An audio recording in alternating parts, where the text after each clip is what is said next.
على عباده الذين اصطفى أما بعد فأعوذ بالله من الشيطان الرجيم بسم الله الرحمن الرحيم ألا إن أولياء الله لا خوف عليهم ولا هم يحزنون الذين آمنوا وكانوا يتقون صدق الله مولانا العظيم وبلغنا رسوله النبي الأمين المتين المختار الكريم ونحن على ذلك لمن الشاهدين والشاكرين والحمد لله رب العالمين۔ بارگاہ رسالت معاب صلی اللہ تعالی علیہ وسلم میں درود پاک کا ہدیہ پیش کریں۔ اللہم صلی علی سیدنا و مولانا محمد معدن الجود والکرم منبع العلم والحلم والحکم والہ واصحابہ الکرام وابنہ الکریم وبارک وسلم صلاة دائمة سرمدا ابدا۔ کچھ باتیں عرض کرنے کی کوشش کروں گا۔ ظاہر سی بات ہے، دنیا میں جو بھی چیز ہے اس کے استعمال کے طریقے بنانے والا خود ہی بتاتا ہے۔ کوئی بھی مشین اگر بنتی ہے تو اس کے ساتھ ایک بکلیٹ ہوتی ہے کہ اس کے استعمال کرنے کے طریقے کیا ہیں۔ آپ کوئی بھی گاڑی خرید کر کے لائیں تو اس میں بھی لکھا جاتا ہے کہ اس کے فنکشنز کیا کیا ہیں، فیچرز کیا کیا ہیں۔ تو ہر مشین اور ہر آلے کے استعمال کرنے کی چیزیں بنانے والا خود اس کے ساتھ دے دیتا ہے۔ اسی طرح میرے عزیزو، تمام جہاں کے انسانوں کو پیدا کرنے والے خالق نے انسان کی پیدائش سے لے کر موت تک کیسے جینا چاہیے، کیسے رہنا چاہیے، اس کے لیے جو ضابطہ بنایا ہے وہ قرآن بنا کر نازل فرمایا ہے۔ ہماری زندگی کا مکمل دستور اس میں لکھا گیا ہے۔ یہ اور بات ہے کہ قرآن سے آج خود ہماری امت بہت پیچھے جا رہی ہے۔ یاد رکھنا ایک بات، اقبال نے کہا تھا،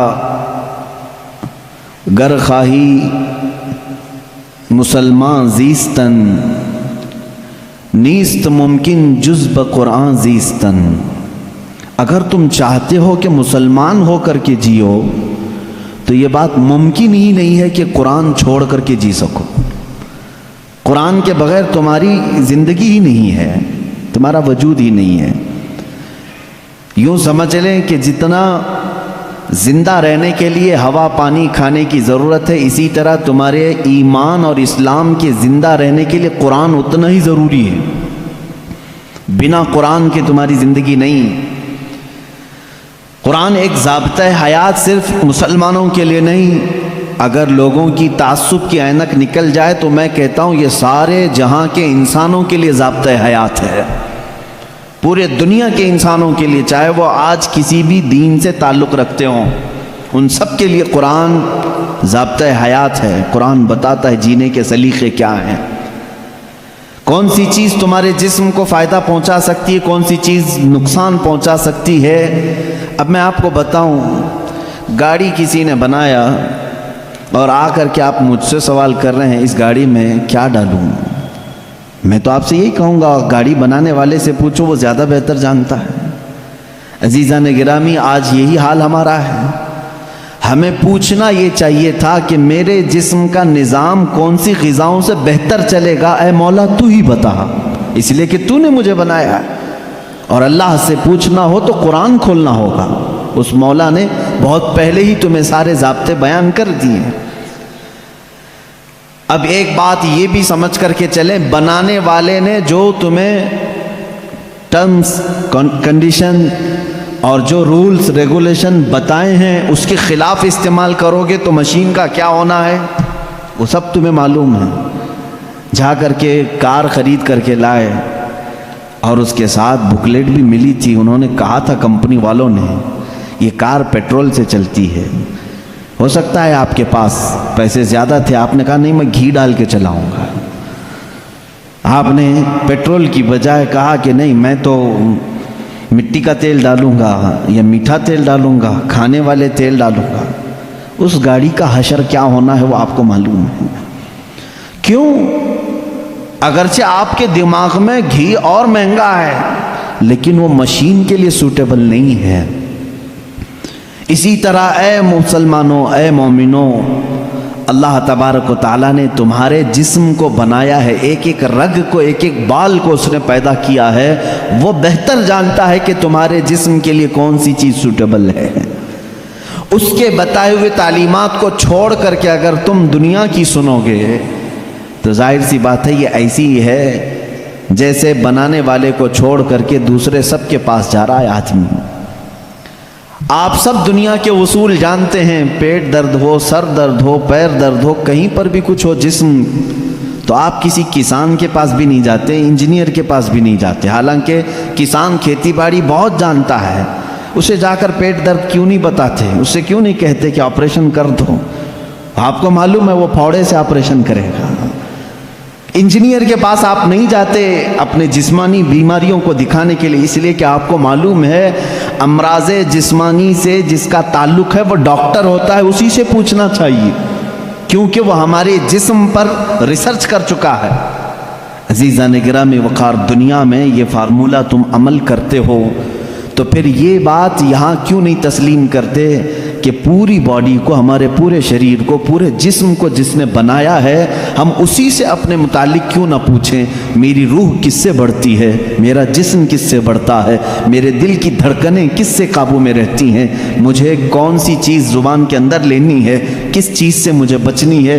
اسی لیے میرے عزیزو، آج میں یہ کہنا چاہوں گا کہ جز بقرآن نیست ممکن زیستن، قرآن کو چھوڑ کر کے جینا بھی ممکن نہیں ہے، جینا بھی ممکن نہیں ہے ہمارے لیے، اس لیے کہ وہ خلاق کائنات نے پیدا کیا اور ساتھ میں تمہیں زندگی گزارنے کے اصول بھی بتا دی۔ میں قرآن کے سمندر میں جاؤں اگر اور آپ کو آج لے کر کے جاؤں تو شاید اس میں سے نکل بھی نہیں پائیں گے آپ۔ ایک ایسے سمندر کا نام ہے یہ جس میں جو جتنا غوطہ لگایا اتنی موتیاں لے کر کے آیا، اور اس کے عجائبات، اس کے اسرار، اس کے رموز کبھی ختم نہیں ہوں گے۔ میں جانتا ہوں اکثر میرے مجمع میں نوجوانوں کی کثرت ہوتی ہے اور تقریباً کالج کے بھی ہیں، پڑھے لکھے بھی ہیں۔ میں سب سے کہوں گا آج اپنا سارا علم سمیٹ کے بیٹھو، اور میں آج تم سے مخاطب ہوں، آپ سے مخاطب ہوں۔ میں سارے علوم پر آج انشاءاللہ ڈسکس کرنے کی کوشش کروں گا، سارے نہیں، جتنے میرے بساط کے مطابق ہیں۔ میں آج پہلے آپ کو یہ بتا دوں کہ قرآن اسلام کی روشنی میں ہمارے نظریے کے اعتبار سے، پہلے اس کی تھوڑی سی تاریخ۔ قرآن جو ہے یہ لفظ عربی ہے، بار بار پڑھی جانے والی چیز کو قرآن کہا جاتا ہے، اور دنیا میں ایسی کوئی کتاب ہی نہیں جس کو سب سے زیادہ قرآن کے علاوہ پڑھا جاتا، کوئی کتاب نہیں۔ اتنی زیادہ کثرت سے جس کی تلاوت ہوتی ہے دنیا میں ایسی کوئی کتاب ہے ہی نہیں، کوئی کتاب نہیں۔ احادیث رسول بھی نہیں، کیونکہ وہ تلاوت نہیں ہوتے، قرآن کی تلاوت ہوتی ہے۔ کروڑوں مسلمان ہیں اور بغیر قرآن کی تلاوت کیے کسی کی نماز بھی ممکن نہیں، کسی کی نماز بھی نہیں ہے۔ آپ کی نماز قرآن کے بغیر ہوتی ہے؟ نہیں ہوتی۔ تو کثرت سے تلاوت کرنے والی چیز کو قرآن کہا جاتا ہے، اسی لیے اس مصحف کو، یعنی اس کتاب کا نام قرآن رکھا گیا۔ حالانکہ قرآن پاک ہماری زبانوں میں مشہور ہے، اس کا ایک ہی نام نہیں ہے، اور 27 نام الگ ہیں۔ قرآن پاک کو عربی میں الگ الگ ناموں سے ذکر کیا گیا ہے، بلکہ خود قرآن میں ہی اس کے کئی نام آئے ہیں۔ قرآن میں اللہ تعالیٰ نے اس کو فرقان بھی فرمایا، اسی کو تنزیل بھی فرمایا، اسی کو کتاب بھی فرمایا، اسی کو نور بھی فرمایا، اسی کا ایک نام شفا بھی ہے، اسی کا ایک نام رحمت بھی ہے، اسی کا ایک نام البیان بھی ہے، اسی کا ایک نام احسن الحدیث ہے، اسی کا ایک نام البرہان ہے، اسی کا ایک نام المیزان ہے، اسی کا ایک نام الامانہ ہے، اور اسی کا نام قرآن پاک بھی ہے۔ یہ تمام نام قرآن پاک کے خود قرآن میں استعمال ہوئے ہیں، اللہ نے خود قرآن پاک میں فرمایا ہے۔ کثیر نام ہے، اور ہر نام کی ایک الگ الگ وجہ ہے کہ کیوں اس کا نام یہ رکھا گیا۔ اب اندازہ کرو آپ کہ میں ایک ایک نام کی تشریح بیان کروں تو 27 دن تو اسی میں لگ جائیں گے کہ قرآن کے نام کیا کیا ہیں۔ ایک ایک نام قرآن کیوں کہا گیا، میں تو اس کی ایک مختصر وجہ بتایا نا، سب سے زیادہ پڑھی جانے والی چیز ہے، اس لیے اس کو کیا کہتے ہیں؟ قرآن۔ اسی طرح بیان، اللہ نے فرمایا ہر چیز کا اس میں بیان ہے، کچھ بھی نہیں چھوڑا گیا ہے، اس لیے اس کو بیان کہتے ہیں۔ تنزیل اس لیے کہ یہ اتارا گیا ہے، اس لیے اس کو تنزیل کہتے ہیں۔ احسن الحدیث ہے، سب سے اچھی بات کو کہتے ہیں عربی میں، اور قرآن سے اچھی بات کوئی ہے نہیں، اس لیے اس کا نام احسن الحدیث ہے۔ اس کا ایک نام شفا ہے، اس لیے کہ اس کی آیتیں مریضوں پر پڑھو تو شفا ملتی ہے۔ اس کا نام ہدا ہے، اس لیے کہ اس میں ہدایت کی آیتیں ہیں، بھٹکا ہوا بندہ اگر پڑھ لے تو سیدھے راستے پر آ جائے۔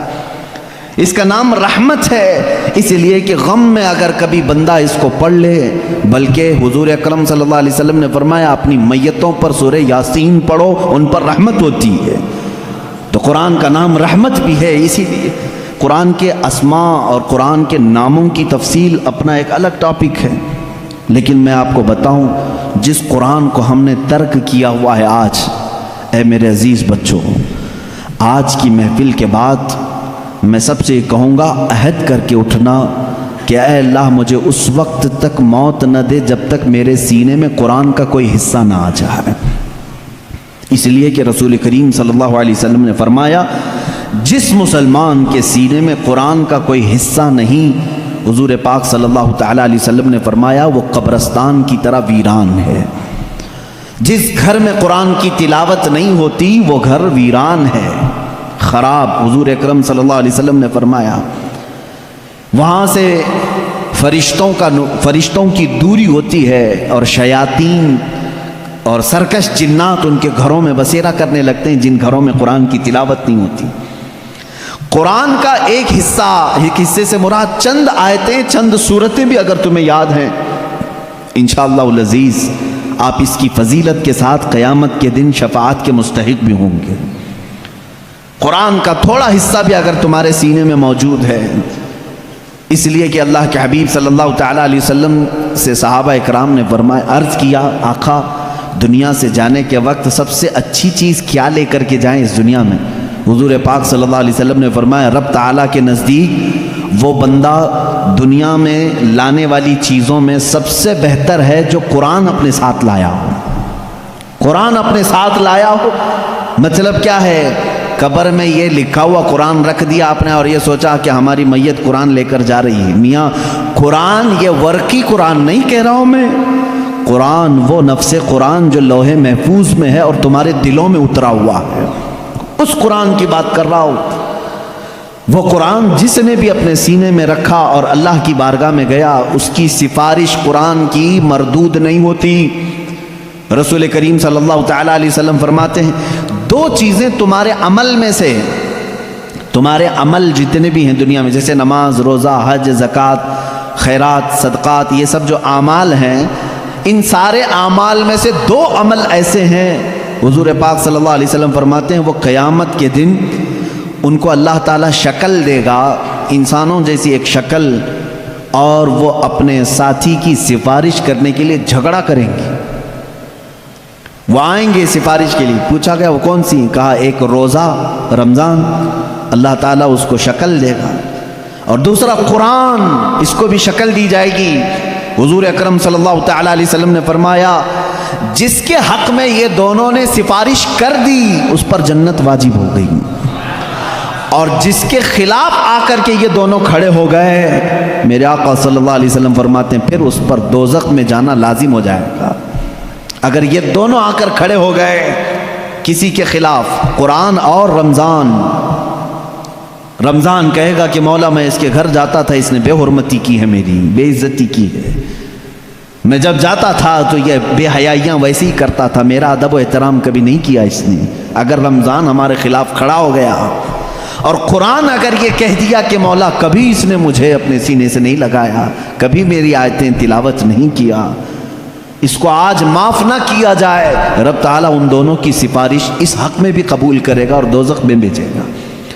اللہ کے رسول صلی اللہ تعالیٰ علیہ وسلم جو سید المعصومین ہیں، بخشے ہوئے ہیں، وہ دعا یہ کرتے تھے اللہم اجعل القرآن حجتا لنا لا حجتا علینا، اے اللہ قرآن کو قیامت کے دن ہمارا سفارشی بنا، ہمارے خلاف مقدمہ کرنے والا نہ بنا۔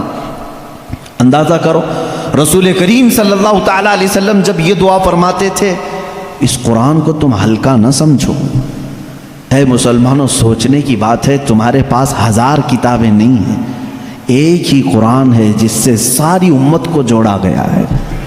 اور حد تو یہ بھی ہے، اسلام میں اسلام کے نام پر 70 سے زیادہ فرقے بنے، بہت فرقے بنے، ہر صدی میں کچھ نہ کچھ فرقے جنم لیتے رہے اور مرتے بھی رہے، آج بھی ہیں 70 سے زیادہ فرقے پائے جاتے ہیں، بلکہ خود شیعوں میں 70 فرقے ہیں، خوارج میں الگ فرقے ہیں، ان کے علاوہ اور دوسرے فرقے جیسے قادیانی ہیں، بدعقیدہ ہیں، جو اسلام کی کچھ نہ کچھ بنیادی چیزوں سے انحراف کرتے ہیں۔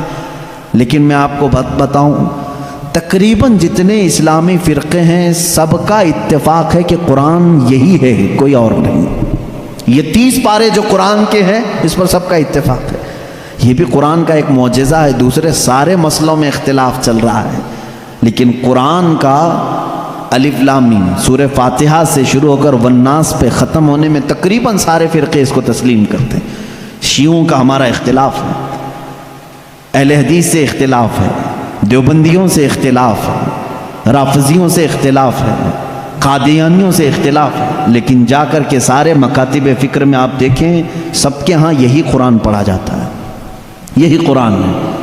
اسی لیے میں کہتا ہوں ایک قرآن ہے، لیکن اس امت نے اس کو اتنا بوجھل کیوں سمجھا ہے، اس کو اتنا بھاری کیوں سمجھا ہے، جبکہ وہ مولا اسی قرآن میں یوں فرماتا ہے، ایک بار نہیں 4 بار فرما رہا ہے، وَلَقَدْ يَسَّرْنَا الْقُرْآنَ لِلذِّكْرِ فَهَلْ مِن مُدَّكِرٍ، ہم نے قرآن کو یاد کرنے کے لیے آسان بنایا ہے، ہر کوئی یاد کرنے والا، اور وہ اتنا آسان ہے، اتنا آسان ہے۔ میں نے خود دیکھا ہے کہ وہ بچے جن کو ابھی سوجھ بوجھ بھی نہیں آتی، سمجھ بوجھ بھی نہیں آتی، وہ بھی جب قرآن یاد کرنے لگ جاتے ہیں تو ان کے سینوں میں قرآن اتر جاتا ہے۔ جب میں خود قرآن حفظ کرنے کے لیے نکلا تھا، ہماری عمر 11 سال کی تھی، بہت سارے معاملات سمجھ میں نہیں آتے تھے، لیکن ہم نے تیزی سے یاد کیا، اللہ کا فضل تھا، ہمارے ساتھ کچھ ایسے بھی تھے جن کو 2+2 کیا ہوتا ہے یہ بھی نہیں معلوم تھا، لیکن وہ 30 پارے کے حافظ تھے۔ دوسری چیزوں میں اگرچہ ذہن کند ہو، لیکن قرآن ایک معجزہ ہے جو یاد کرنے والے کے سینے میں اتر جاتا ہے۔ ہاں یہ اس کے ساتھ نہیں جاتا جو اس کو بھاری سمجھتا ہے، جو اس کو بوجھل سمجھ کر کے چھوڑا اس کے ساتھ نہیں جاتا، اور جو اس سے محبت کیا اس کے سینے میں بہت آسانی سے اترتا ہے۔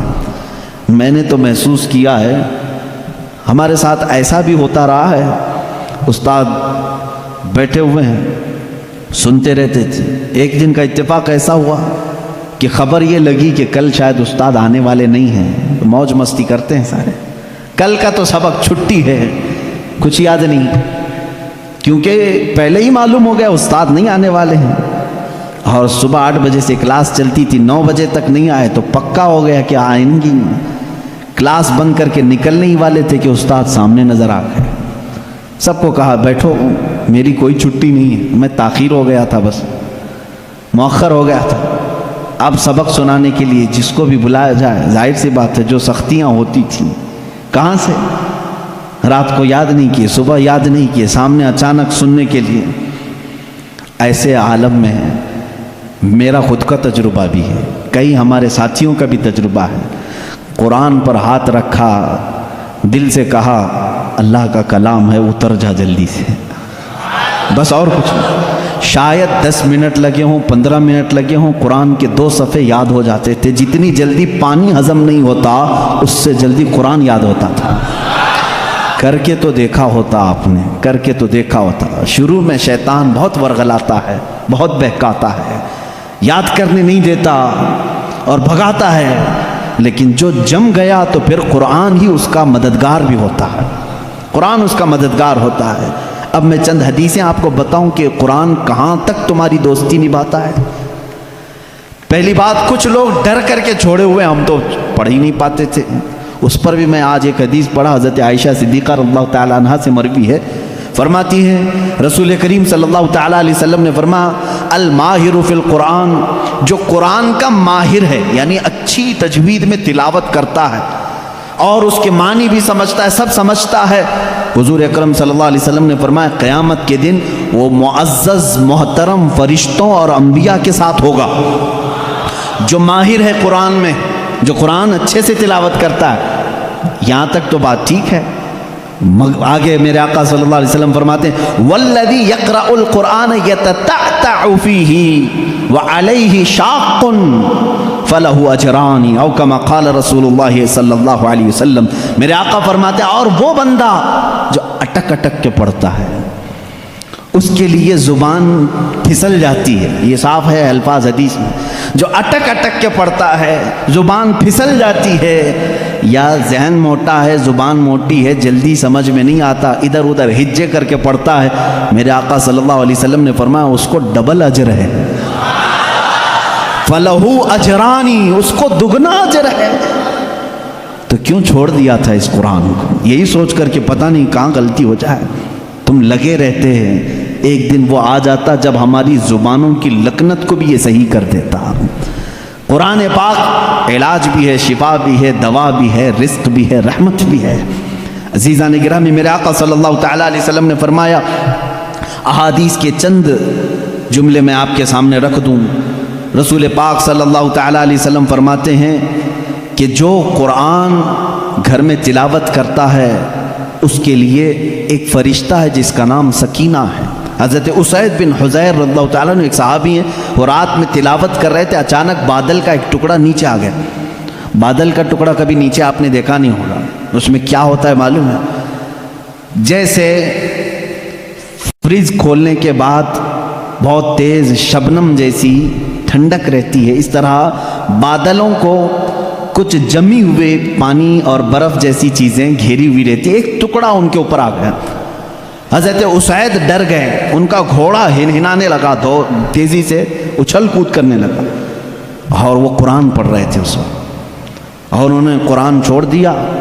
اور صبح حضور اکرم صلی اللہ علیہ وسلم کے دربار میں آئے، کہا یا رسول اللہ صلی اللہ علیہ وسلم مجھے ڈر لگ رہا ہے، رات کو میں چھت پر بیٹھ کر قرآن پڑھ رہا تھا، صرف میری بیوی ہے اور میرے گھر میں ایک گھوڑا ہے، مجھے ڈر یہ لگا کہ آسمان سے کچھ برس جائے گا اور میں ہلاک ہو جاؤں گا۔ بادل کا ٹکڑا یہاں تک آ گیا تھا، سر تک آ گیا تھا، اور میرا گھوڑا بھی دیکھ کر کے ہنہنانے لگا، اچھل کود کرنے لگا، یہ کیا معاملہ ہے؟ اللہ کے حبیب صلی اللہ تعالیٰ علیہ وسلم نے فرمایا، مسکرایا، کہا اسید تلاوت چھوڑ کیوں دیا؟ اور پڑھتے رہتے ہیں، اس لیے کہ وہ فرشتہ ہے جسے قرآن سننے کا بہت شوق ہے۔ جب بھی کوئی قرآن تلاوت کرتا ہے تو آسمانوں سے اتر آتا ہے، یہاں تک کہ میرے آقا صلی اللہ علیہ وسلم نے فرمایا فجر کی نماز میں آؤ، اپنے منہ صاف کر کے آؤ، اپنے منہ کی بدبو نکال کر کے آؤ۔ پوچھا کیوں؟ فرماتے ہیں میرے آقا صلی اللہ علیہ وسلم جب تم نمازوں میں قرآن کی تلاوت کرتے ہو کچھ ایسے فرشتے ہیں وہ اپنا منہ تمہارے منہ سے لگا دیتے ہیں، تو منہ کی بدبو نہ ہو، فرشتوں کو تکلیف نہ ہو، اس لیے کہ وہ قرآن سننے کے شوقین ہیں۔ جب تم تلاوت کرتے ہو تو وہ اتر جاتے ہیں اور تمہارے منہ سے اپنا منہ لگا لیتے ہیں۔ قرآن کی یہ برکت ہے میرے عزیزوں، دوسری کتابوں کے لیے کہیں ایسی فضیلت نہیں ملتی۔ یہ تو میں دائرہ اسلام میں موجود میرے آقا صلی اللہ تعالیٰ علیہ وسلم کی بتائی ہوئی حدیثیں آپ کو پہلے بتا رہا ہوں، میں پھر دنیاوی معاملات میں بھی آؤں گا کہ قرآن کہاں کہاں ہماری رہنمائی کرتا ہے۔ پہلے تو ہم اپنے دائرے میں دیکھیں، ہم چھوڑے ہوئے ہیں نا اس کو۔ اقبال نے کہا تھا وہ زمانے میں معزز تھے مسلمان ہو کر، آج تم خار ہوئے ہو تاریک قرآن ہو کر، آج تم خار ہوئے ہو تاریک قرآن ہو کر، قرآن چھوڑ کر کے ہی ذلیل ہوئے ہیں، باقی اور کوئی وجہ نہیں ہے۔ اللہ تبارک و تعالیٰ نے جو مقدس چیز تمہارے لیے اتاری پچھلی امتوں کو کبھی یہ چیز نہیں ملی، قرآن جیسی برکت کسی امت کو نہیں ملی جو امت مصطفیٰ صلی اللہ علیہ وسلم کو ملی۔ تورات آئی ہے، انجیل آئی ہے، زبور آئی ہے، سب کو معلوم ہے نا، آسمانی کتابیں آئی۔ جاؤ اے مسلمانوں ڈھونڈ کر کے لاؤ تورات کا ایک نسخہ جو موسیٰ علیہ السلام پر اترا تھا، ڈھونڈ کر کے لے آؤ انجیل کا ایک نسخہ کہ جو عیسیٰ علیہ السلام پر اترا تھا، زبور کا ایک نسخہ لے کر کے آؤ۔ آج وہ کتابیں ناپید ہیں، اور اگر ہیں تو اس میں اختلاف۔ خود عیسائیوں کے ہاں 4 قسم کی انجیلیں پائی جاتی ہیں، یہودیوں کے ہاں تورات اولڈ ٹیسٹمنٹ میں یونان والوں کا الگ، فلاں جگہ کا الگ، جرمنی کے الگ، UK کے الگ، امریکہ کے الگ، جا کر کے دیکھو گے تو ان کے نسخوں میں الگ الگ تبدیلیاں ہیں. زبور نام کی جو کتاب تھی داؤد علیہ السلام پر، وہ کہاں ہے؟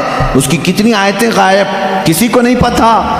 لیکن دنیا میں اگر خالد ہمیشہ رہنے والی کوئی کتاب ہے تو قرآن مقدس ہے. تم جاؤ امریکہ میں بھی تمہیں یہی قرآن ملے گا جو سورہ فاتحہ سے شروع ہو رہا ہے. عرب میں جاؤ یہی قرآن ملے گا جو والناس پہ ختم ہو رہا ہو.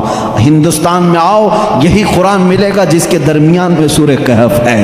کہیں پر بھی جاؤ قرآن اسی طرح سے آج موجود ہے. تمہیں ڈرنے کی ضرورت نہیں. اے مسلمانوں، قرآن کہیں ضائع نہیں ہوگا، کہیں ضائع نہیں ہوگا. آج کچھ لوگ یہ سوچتے ہیں کہ قرآن کو ہم مٹا دیں گے، خاک مٹا دیں گے، خاک مٹا دیں گے. تم جیسے بہت آئے، تمہارے سے بڑے بڑے بلکہ سڑے سڑے بھی آئے، قرآن کا کچھ نہیں کر سکے. اس لیے کہ اس کے حفاظت کی ذمہ داری خود اللہ نے لی ہے. قرآن میں خود فرماتا ہے اِنَّا نَحْنُ نَزَّلْنَا الذِّكْرَ وَإِنَّا لَهُ لَحَافِظُونَ.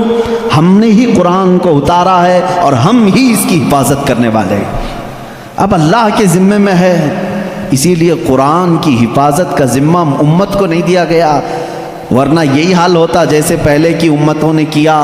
عیسائی علماء کیا کرتے تھے؟ امیروں کے لیے الگ آیتیں بتاتے تھے، غریبوں کو الگ آیتیں بتاتے تھے، پیسہ لیتے تھے، آیتیں بدل دیتے تھے.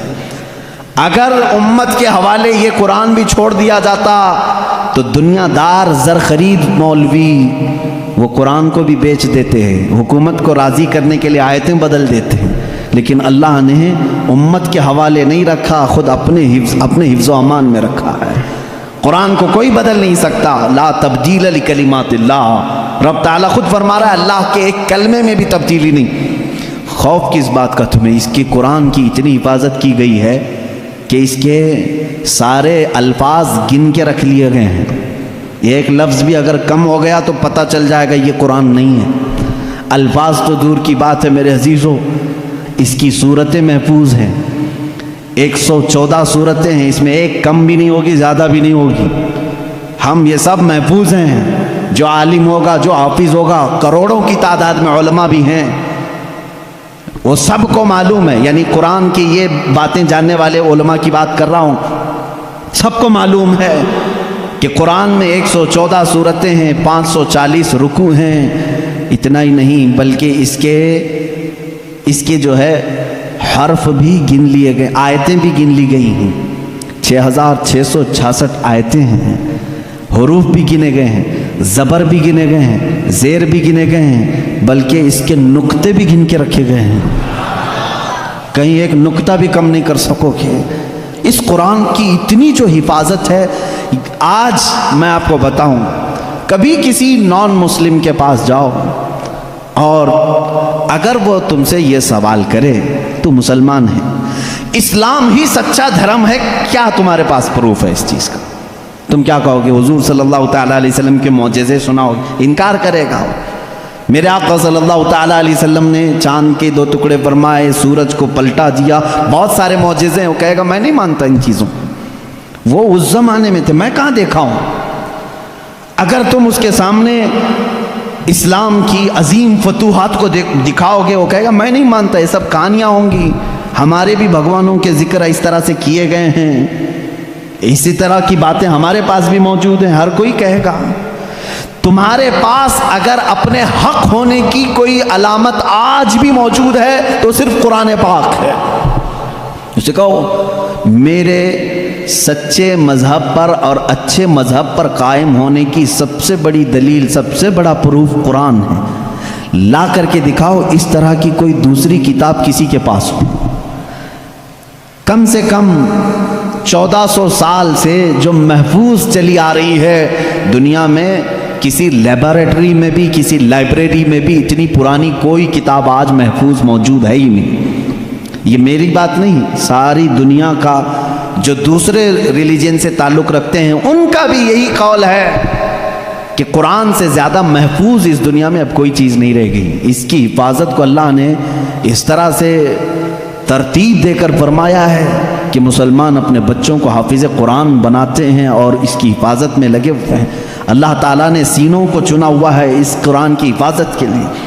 خیر میرے عزیزوں، احادیث کریمہ میں یہ ہے، حضور اکرم صلی اللہ تعالیٰ علیہ وسلم فرماتے ہیں قیامت کے دن ایک بندہ آئے گا جو قرآن تلاوت کرتا تھا، اس کے حساب کی باری آئے گی تو رب تعالیٰ اس سے فرمائے گا اقرأ القرآن ورتقی ورتل، اے بندے قرآن یہاں پر بھی پڑھ جیسے دنیا میں پڑھتا تھا، جیسے تو قرآن پڑھتا تھا یہاں پر بھی پڑھ، اور جب تک وہ پڑھتا رہے گا رب تبارک تعالیٰ فرماتا ہے ورتقی ورتل، ایک آیت پڑھ ایک درجہ اوپر، دوسری آیت پڑھ دوسرا درجہ اوپر، تیسری آیت پڑھ تیسرا درجہ اوپر، جنت میں وہ درجے طے کرتا جاتا رہے گا، جہاں جا کر کے وہ قرآن کی تلاوت ختم کرے گا کہا جائے گا یہی تیرا درجہ ہے۔